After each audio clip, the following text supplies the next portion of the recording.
Buenas noches para todos mis amados hermanos.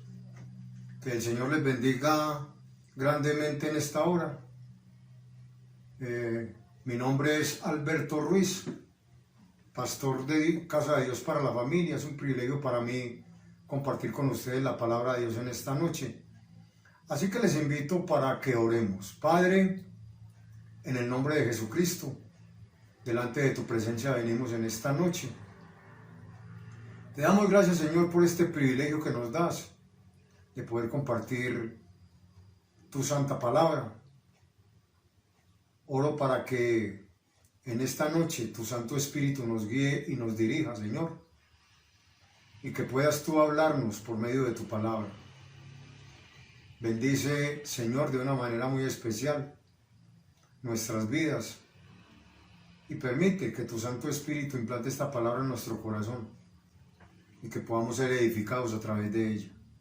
Todo esto te lo pido en el poderoso nombre de Jesucristo y te doy gracias. Amén y amén. Bien, mis amados hermanos, vamos a las Sagradas Escrituras. Le invito para que vaya conmigo a Romanos capítulo 3, versículo 24. Romanos 3, 24. Dice el texto sagrado: siendo justificados gratuitamente por su gracia, mediante la redención que es en Cristo Jesús. El tema que en esta noche Dios ha puesto en mi corazón para compartir con ustedes lo he titulado Los 5 pilares del cristianismo. Y es bien importante, hermanos, poder entender este tema acerca de los 5 pilares del cristianismo. Estamos en el mes de octubre y en este mes celebramos el mes de la Biblia. Pero no solamente celebramos el mes de la Biblia, sino que celebramos un año más, 504 años de la Reforma Protestante. Y este tema en esta noche precisamente es para que podamos ver por las Sagradas Escrituras estos 5 pilares del cristianismo, es decir, donde descansa toda la doctrina cristiana. Es maravilloso entender, vivir y disfrutar de la gracia de Dios. De hecho, la gracia de Dios es uno de los pilares o de los fundamentos de las 5 solas de la Reforma Protestante. Su gracia nos enseña a vivir en obediencia a la palabra de Dios. Las buenas nuevas de Jesucristo incluye vivir rectamente por su gracia. El reformador Martín Lutero, quien clavó las 95 tesis en la Catedral de Wittenberg en Alemania, se dio cuenta que los rituales y las buenas obras no podían salvar a nadie. Se dio cuenta que la salvación no es por obras, porque usted es muy buena gente, porque usted es muy buena persona, porque usted no le hace mal a nadie, etc. El reformador Martín Lutero se dio cuenta que no era por eso. Se dio cuenta que los rituales y las buenas obras no podían salvarlo, sino únicamente por la gracia de Dios. Así que se dio cuenta que más bien era la gracia inmerecida del Señor lo que justifica al ser humano. Las buenas obras no son el medio por el cual uno puede alcanzar la salvación.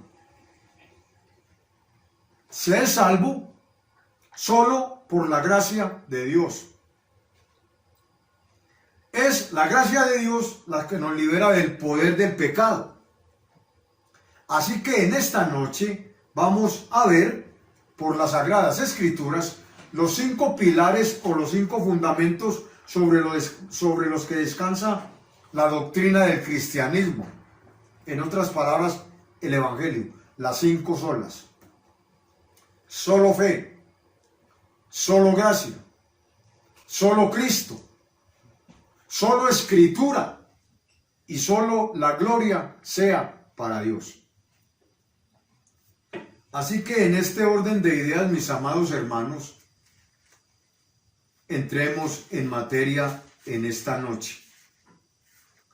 Le invito para que vaya conmigo a Efesios capítulo 2 y leamos los versículos 8 y 9. Dice la palabra del Señor: porque por gracia sois salvos por medio de la fe. Y esto no de vosotros, pues es don de Dios, no por obras, para que nadie se gloríe. Es la salvación un don inmerecido, es un favor que Dios nos hizo a nosotros, hombres y mujeres pecadores. Cuando andábamos alejados de Dios, cuando andábamos enemistados con Dios, Dios nos extendió su gracia. Nos hizo un gran regalo en la persona de Jesucristo. Así, mis hermanos, que la salvación es por gracia de Dios, no por lo que hagamos.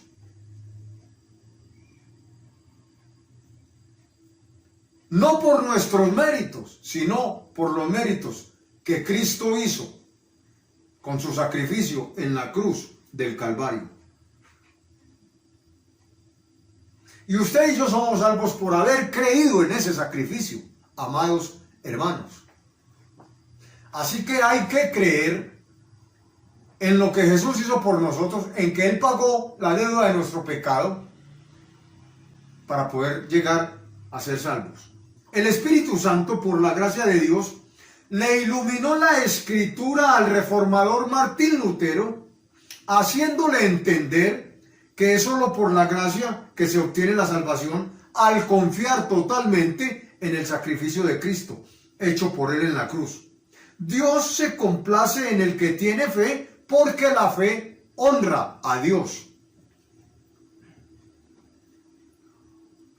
Así, mis amados hermanos,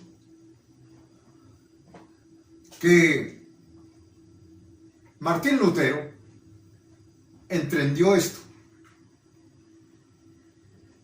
que no era por confesarse con el sacerdote. De hecho, se confesaba y cuando se iba decía que sentía el mismo pecado, tenía que volver otra vez a confesarse, volvía y se iba y sucedía lo mismo, hasta que Dios, en su infinita misericordia, le mostró a Martín Lutero en Romanos capítulo 1 versículo 17 que la salvación era por la fe en el Hijo de Dios, que es otra de las 5 solas o de los 5 pilares del cristianismo, que a continuación vamos a ver. Vaya conmigo a la Escritura, hermano. Así que la salvación es un regalo gratuito de Dios. No porque hagamos algo para obtener la salvación, porque no, como les acabo de decir, no es por nuestros méritos, sino por los méritos de Cristo. Esto es solo gracia, primer pilar o primer fundamento del cristianismo.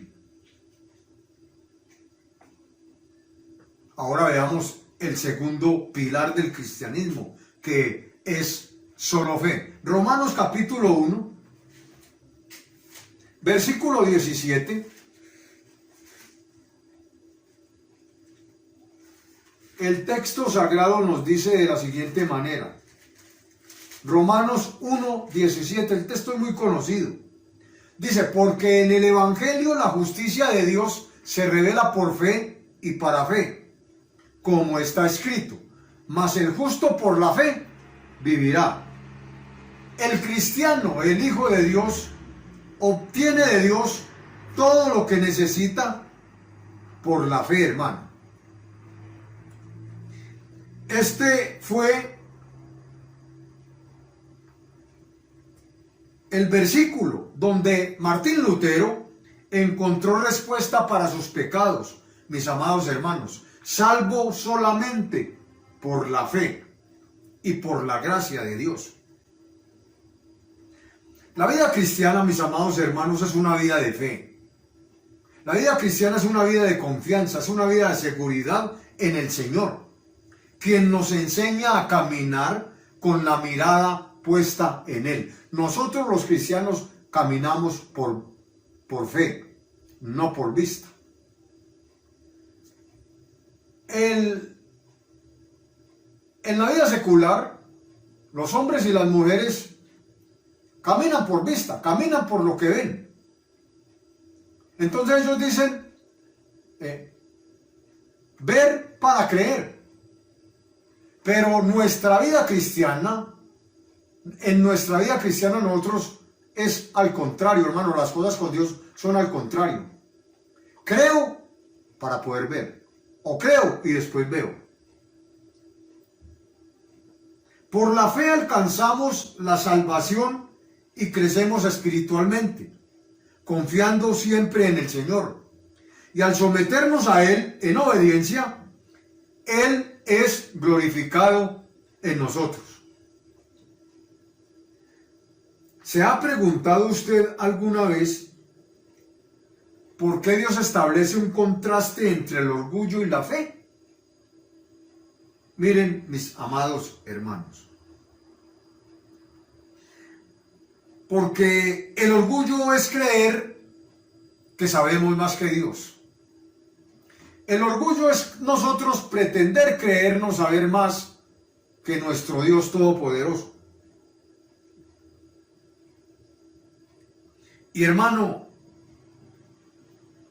la fe nos permite entender que usted y yo, como cristianos e hijos de Dios, dependemos totalmente del Señor. Nosotros vivimos una vida en fe. Lo que pedimos al Señor, se lo pedimos en fe. Lo que esperamos del Señor, lo esperamos en fe. Y la palabra de Dios es la que nos da esa fe, esa confianza, esa seguridad en las promesas que Dios ha establecido en su poderosa palabra.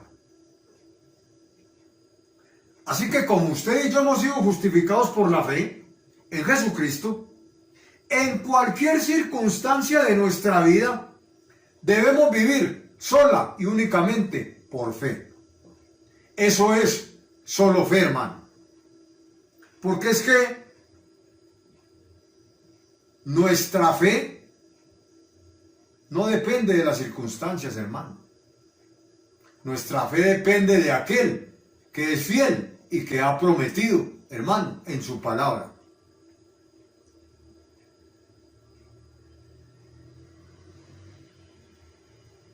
Piense por un momento cómo era su vida sin Cristo, cuando no tenía a Jesús. El ser humano sin Cristo, hermano, sencillamente es enemigo de Dios, como éramos usted y yo. Éramos enemigos de Dios. Y el término griego que traduce la palabra enemigo es aborrecidos por Dios.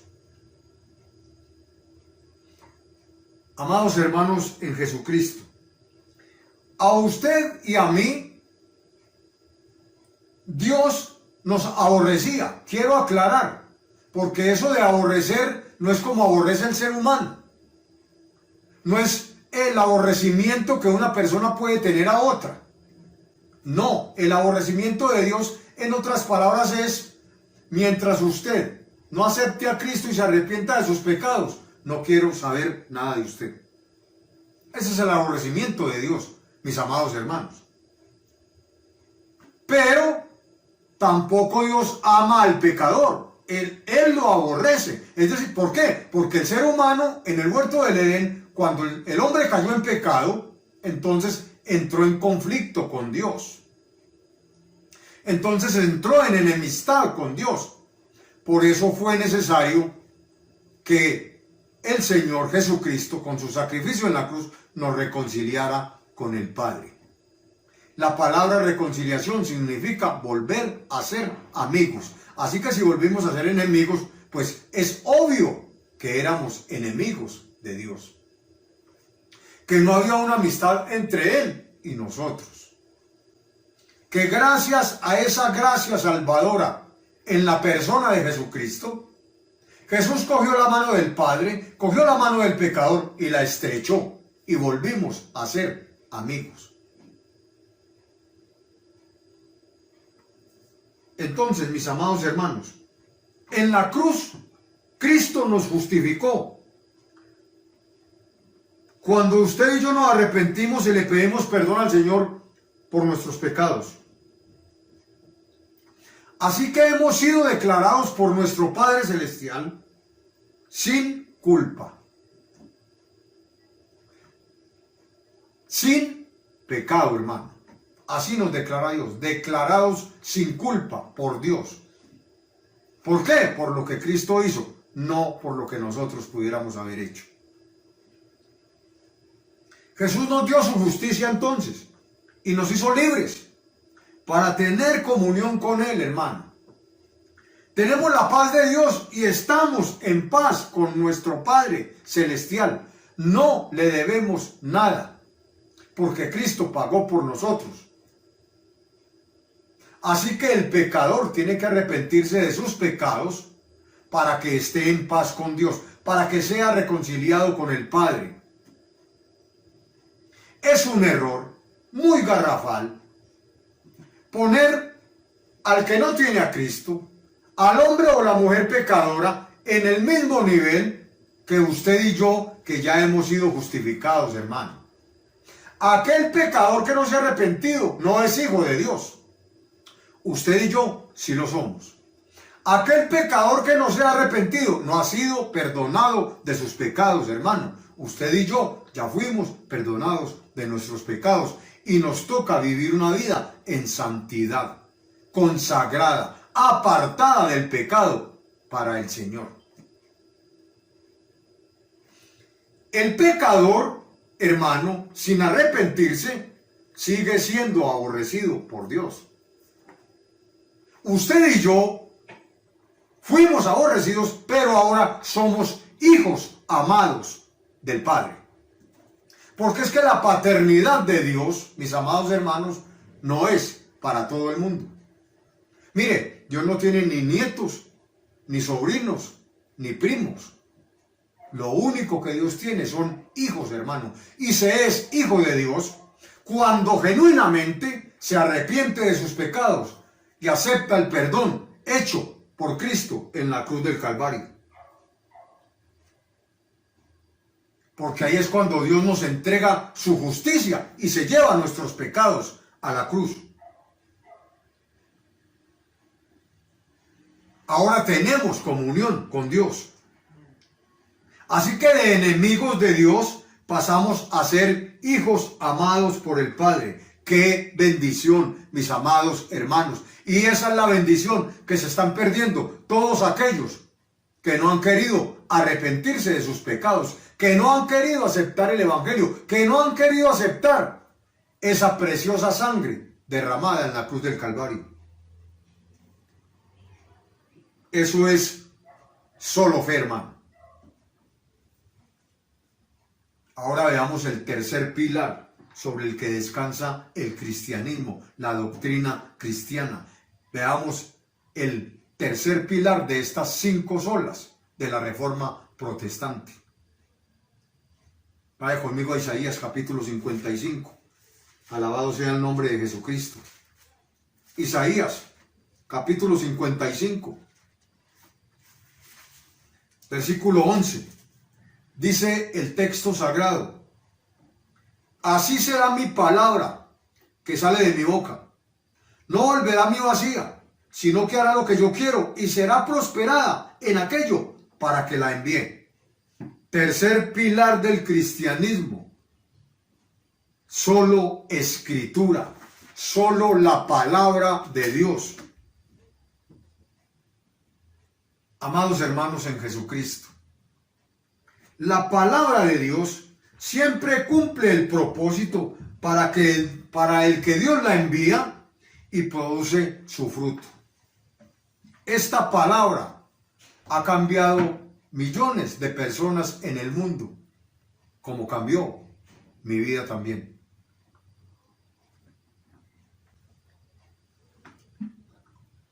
como sé que también ha cambiado la tuya. Acabamos de leer que su palabra no vuelve vacía, sino que siempre cumple el propósito para el que es enviada. ¿Sabe por qué? Porque así Dios lo ha prometido. Cuando Dios se traza, un plan con cada uno de nosotros y envía su palabra, esa palabra siempre cumple el propósito, hermano.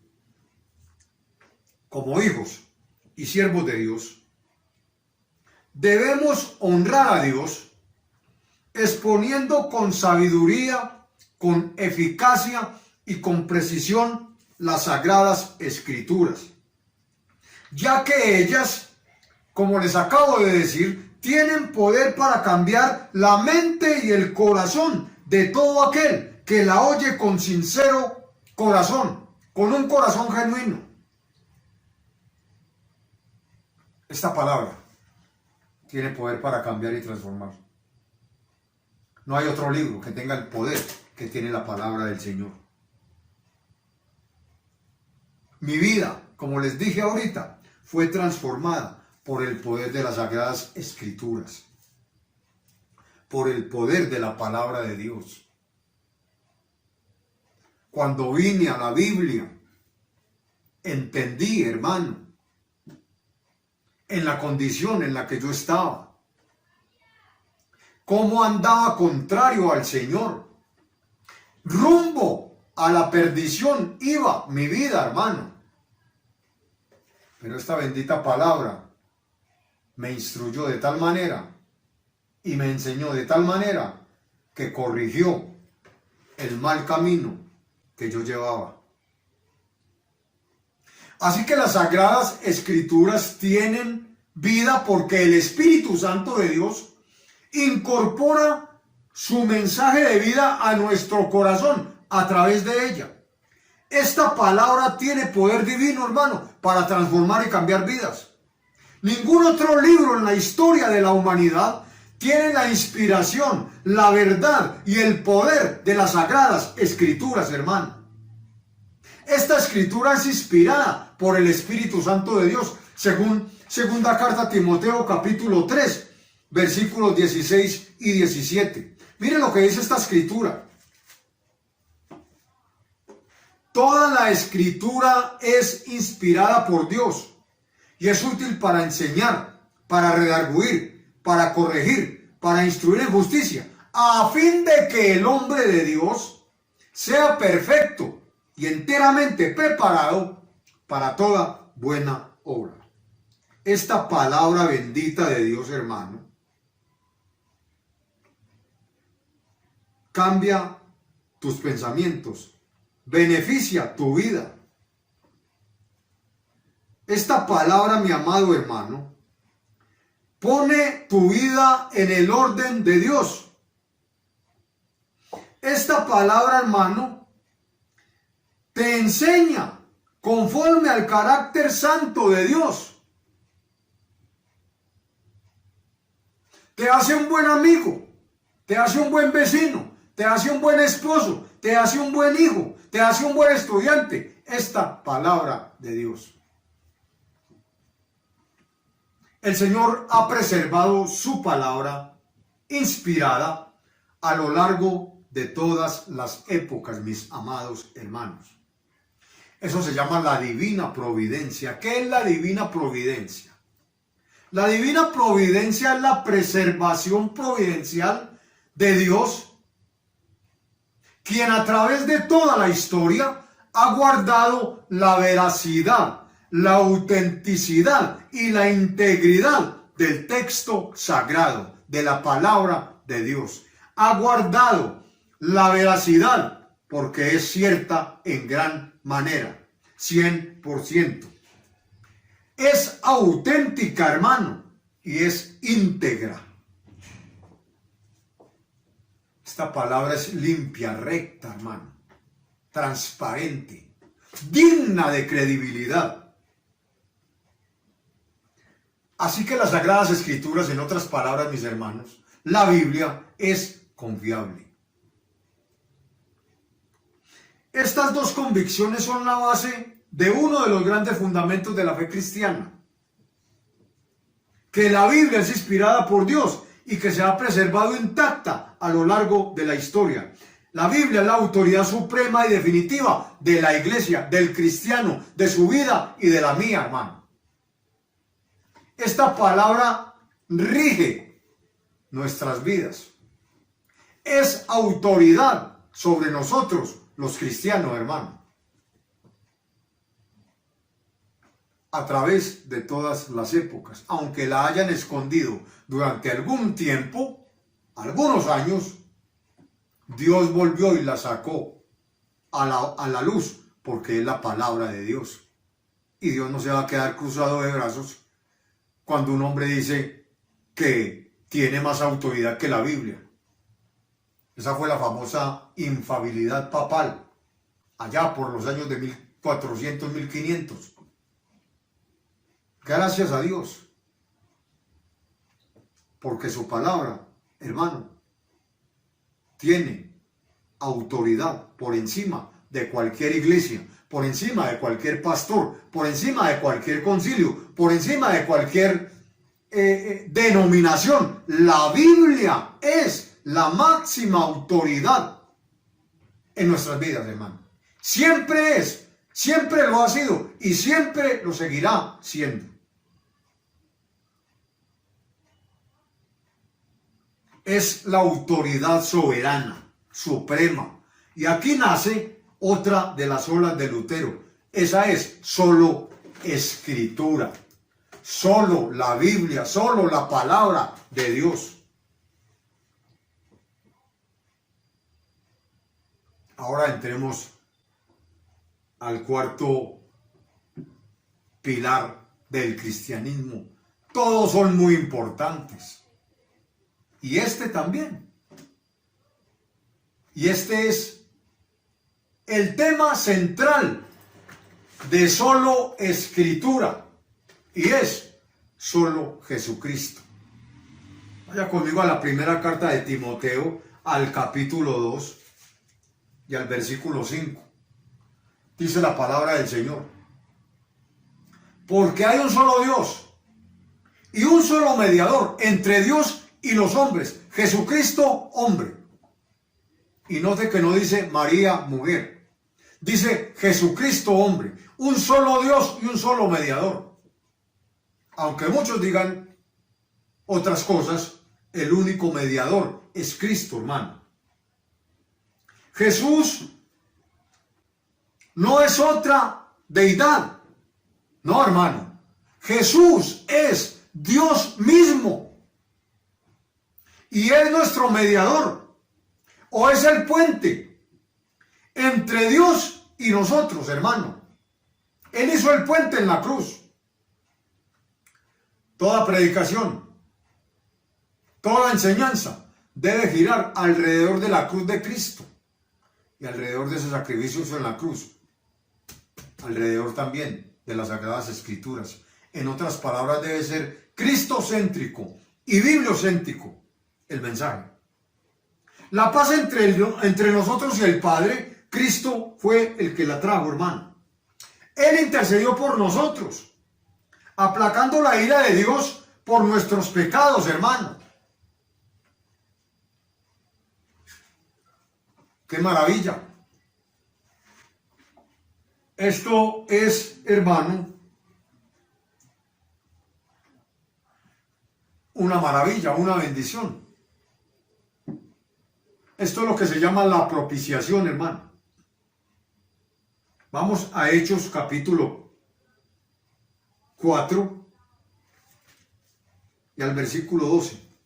Hechos 4, 12. Dice el texto sagrado de la siguiente manera. Hechos 4, 12. Dice la palabra: y en ningún otro hay salvación, porque no hay otro nombre bajo el cielo dado a los hombres en el que podamos ser salvos. ¿Cuál es ese nombre, hermano? Solo Cristo. Y a Mateo capítulo 1, versículo 21. Mire lo que dice la palabra. Mateo capítulo 1, versículo 21. Dice el texto sagrado de la siguiente manera: y dará a luz un hijo, y llamará su nombre Jesús, porque él salvará a su pueblo de sus pecados. Hermano, Jesucristo es el Salvador del mundo. No hay otro Salvador, no hay salvación en nadie más. Esto es lo que los testigos de Jehová no han podido entender. El nombre Jesús viene del hebreo Yeshua, y Yeshua significa Jehová salva. El Jehová del Antiguo Testamento es el Cristo del Nuevo Testamento, pero ellos no lo han entendido, hermano. Así que solo Cristo salva, sana y restaura, y da salvación y vida eterna. Solo Cristo, hermano. Ni Mahoma, ni Gandhi, ni Buda, ni Confucio, nadie. Ni el Papa, ni María. No, no, no. Solo Jesús, hermano. Él es el Salvador del mundo. Y el quinto pilar de la Reforma Protestante, o el quinto pilar del cristianismo, es: solo la gloria sea para Dios. Vaya conmigo, Salmo 115. Salmo 115. Y leamos el versículo 1. Mire cómo dice el texto sagrado: no a nosotros, oh Jehová, no a nosotros, vuelve y repite, sino a tu nombre da gloria, por tu misericordia y por tu verdad. Hermano, hoy hay muchos hombres llevándose en la gloria. Hoy hay muchos hombres quitándole la gloria al Señor, cuando hacen milagros y prodigios y una cantidad de cosas que hacen por ahí. Pero hermano, solo la gloria es para el Señor cuando Dios lo use haciendo un milagro a través de usted, o cuando Dios lo use a usted en enseñar la palabra, en predicar la palabra. Hermano, sepa y entienda que la gloria es de Dios, siempre será de Él. No nos vamos a atrever nosotros a quedarnos con la gloria, hermano, porque hasta ese día usted predica, porque hasta ese día usted es usado por Dios. Siempre dele la gloria al Señor. Así que estos cuatro pilares, ¿cuáles cuatro pilares?